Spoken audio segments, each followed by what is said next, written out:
Protests continue to break out across the nation concerning recent federal workforce layoffs. The latest at the Roosevelt Arch next to the northern entrance of Yellowstone National Park.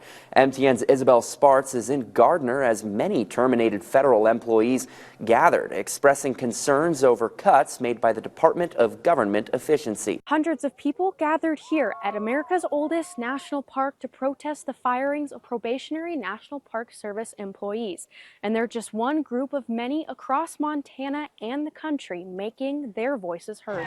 Yellowstone is not for sale! Yellowstone National Park's 153rd birthday on Saturday was celebrated a bit differently than usual.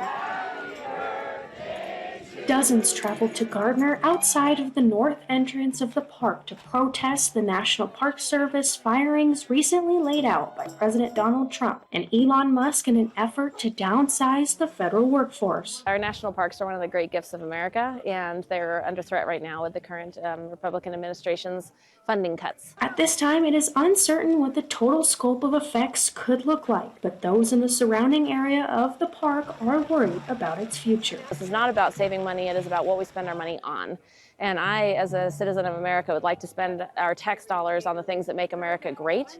And in my mind, that is our national parks. There were 3,400 Forest Service employees laid off.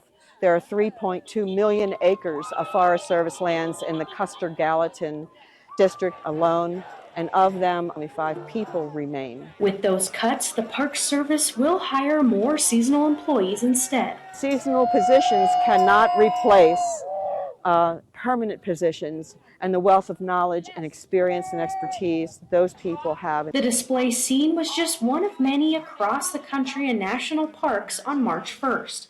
But smaller communities are also speaking out in Montana.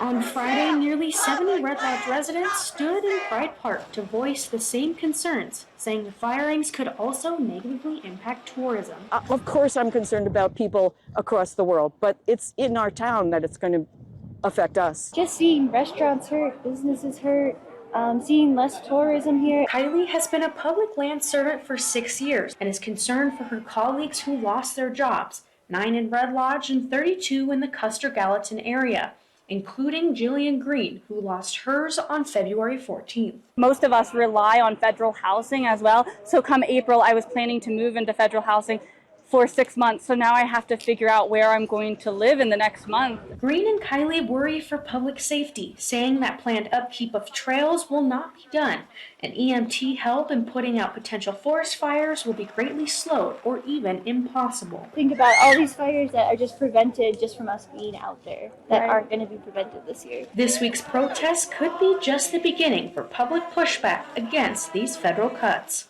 And that's what makes our country great, is our public lands. In Gardner, Isabel Spartz, MTN News.